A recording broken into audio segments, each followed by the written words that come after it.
Você foi conhecido no passado como um rei do rock and roll.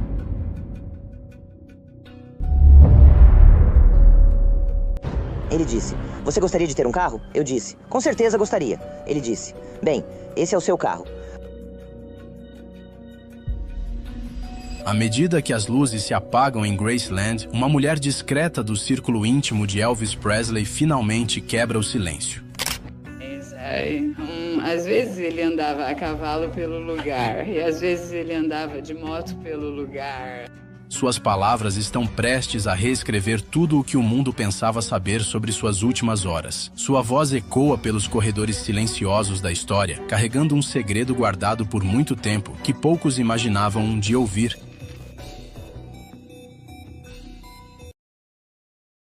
Por uma década, a partir de 1967, Nancy Rooks esteve dentro de uma das casas mais famosas dos Estados Unidos. Ela começou como faxineira temporária, cobrindo o turno de alguém que havia adoecido, mas o pai de Elvis, Vernon, gostou tanto de sua dedicação e presença tranquila que pediu para ela ficar. Aquele favor pontual se transformou em 10 anos decisivos dentro dos muros da mansão.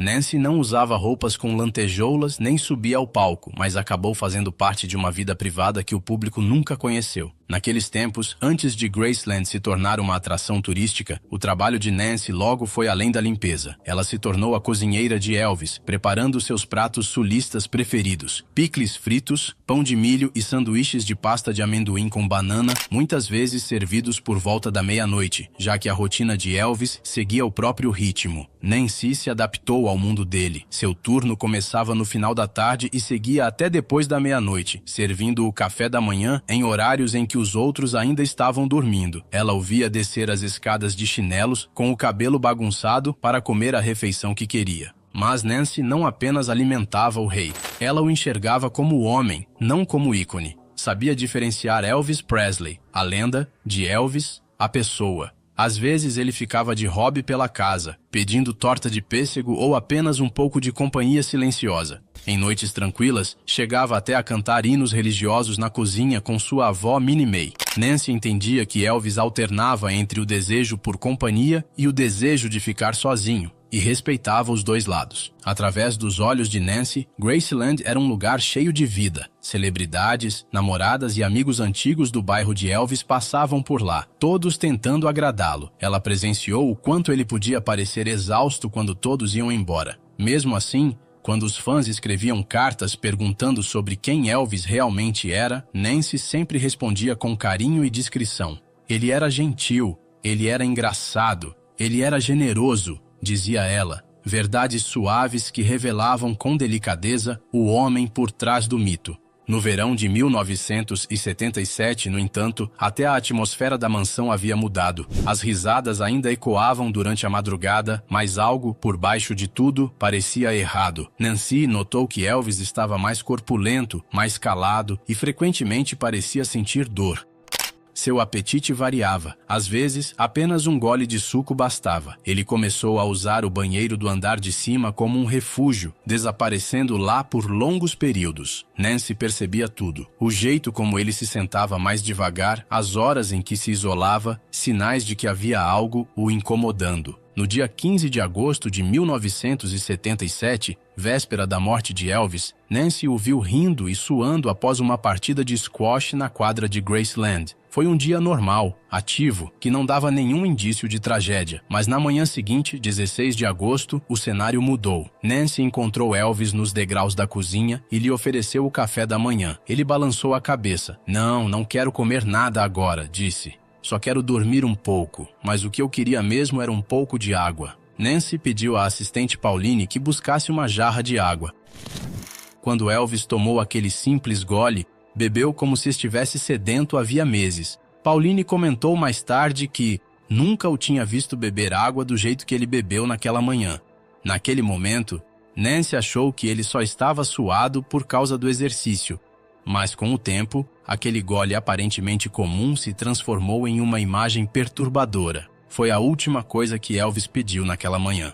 Minutos depois, no banheiro do andar de cima, Elvis foi encontrado inconsciente. Ginger Alden pediu ajuda e o caos tomou conta da casa. Mas, para Nancy, o som mais marcante naquela manhã de pânico foi o eco distante do simples pedido de água que ele havia feito. No silêncio daquele momento, o rei se foi, e uma troca aparentemente comum se transformou na lembrança mais preciosa que Nancy guardaria dele. Durante 40 anos após sua morte, Nancy Rooks manteve suas memórias em segredo.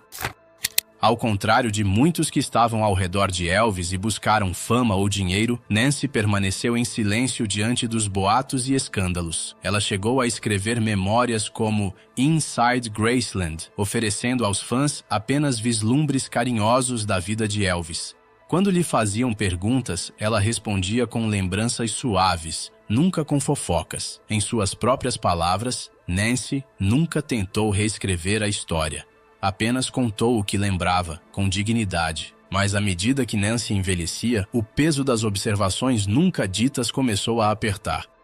Ela confidenciou a amigos que Elvis estava cansado, desgastado, mas ainda estava lá, ainda tentando. Em uma pequena reunião, perguntaram se havia algo que ela gostaria de ter dito publicamente sobre Elvis. Nancy fez uma pausa e, em voz baixa, disse: "Não acho que ele tenha morrido do jeito que disseram, não de verdade." Essa admissão discreta, vinda da mulher que sempre respondeu com elegância, sinalizava que ela estava prestes a revelar um pedaço de uma verdade mais profunda. As palavras finais de Nancy não vieram em uma manchete, mas em uma gravação particular, feita poucos meses antes de sua morte. Com a idade suavizando sua voz, mas aguçando sua memória, ela falou com uma clareza surpreendente. Elvis não era o que as pessoas pensam. Ele não era um homem perdido esperando a morte. E ele não morreu do jeito que disseram para vocês. Décadas de silêncio se desfizeram quando ela completou. Sempre disse que ele estava doente. Mas agora eu digo, Elvis não estava pronto para morrer.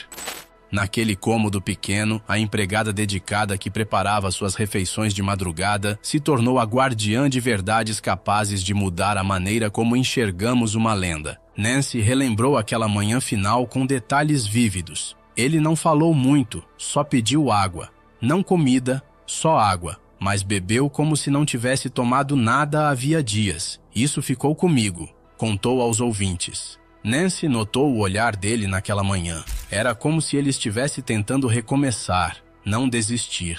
Ela revelou que Elvis vinha falando sobre ir embora, não das pessoas, mas do barulho, de ser o Elvis. Poucos dias antes de morrer, ele lhe confidenciou: "Eu queria poder ser só um homem de novo, só um homem em algum lugar tranquilo." Essas não eram palavras de alguém que havia se entregado. Elas revelavam esperança e planos para um novo começo. Ela também apontou um sinal surpreendente de mudança. No quarto de Elvis havia uma pilha de livros sobre espiritualidade, saúde e desenvolvimento pessoal. Ele estava procurando respostas, disse Nancy. Não em comprimidos, não mais. Ele estava começando a perceber o quanto sua vida tinha sido gerenciada, controlada. Nancy enfatizou que, embora Elvis estivesse sofrendo, machucado por pessoas em quem confiava, entrando e saindo do sono, inchado, tomando todos aqueles remédios, ele ainda estava tentando viver. Dizem que ele teve uma overdose, disse ela com delicadeza. Mas eu acho que ele estava exausto, não só fisicamente, espiritualmente. Ele não estava imprudente naquela manhã, não estava chapado. Só queria dormir.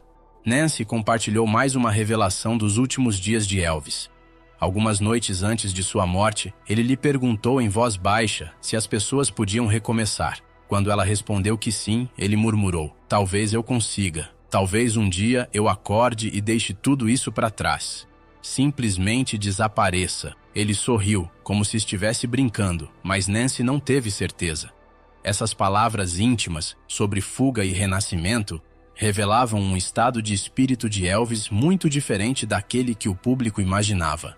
Quando o relato sincero de Nancy começou a circular, a reação foi inesperada. No início, não ganhou manchetes. Sua mensagem se espalhou como uma onda silenciosa pelos fóruns e convenções de fãs de Elvis. Aqueles que ouviram sentiram a voz calma e firme de Nancy lhes oferecer uma nova visão sobre Elvis. Alguns fãs se emocionaram às lágrimas, escrevendo que as palavras dela mudaram tudo para mim. Eu costumava achar que Elvis tinha desistido. Agora acho que ele só estava cansado de carregar as expectativas de todo mundo. Outros foram céticos. Por que falar só agora? Mas nem mesmo os críticos puderam negar que Nancy não tinha nada a ganhar. Ela não fez contrato de livro nem turnê na mídia. Apenas compartilhou o que viu e pouco depois partiu, deixando suas palavras suspensas no ar como uma letra inacabada. Entre aqueles que conheceram Nancy, muitos a sentiram em silêncio. Funcionários e parentes a lembravam como alguém honesta e cuidadosa com as palavras. Ela nunca dizia nada se não fosse de verdade, disse uma ex-colega de trabalho.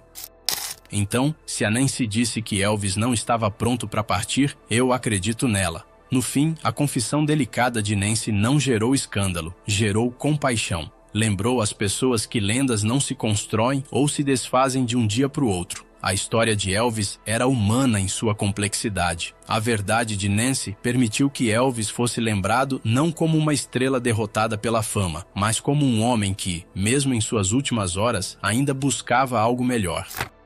É claro que muitas perguntas permanecem. Se Elvis realmente estava planejando recomeçar, o que o impediu? Seu corpo já estava desgastado demais? Estava cercado por pessoas com interesses conflitantes? Ou talvez tenha sentido que qualquer versão de si mesmo ainda carregaria o peso da coroa? Esses mistérios talvez nunca sejam respondidos agora que Nancy se foi. O que resta é a imagem de um ícone de repente revelado como alguém com sonhos silenciosos de fuga. Aos olhos de Nancy, Elvis era humano, falho, sobrecarregado, mas não sem esperança. Talvez esse fosse o legado que ela queria deixar. Não uma correção do passado, mas um lembrete de que até as lendas carregam sonhos discretos de liberdade. Às vezes, as histórias mais poderosas não são contadas pelas vozes mais altas, mas por aquelas que esperam até o mundo estar pronto para ouvir. Se a verdade de Nancy mudou a forma como você vê Elvis, compartilhe o que sente nos comentários. Deixe que suas palavras finais ecoem além destas paredes, porque talvez, só talvez, era isso que Elvis também teria querido.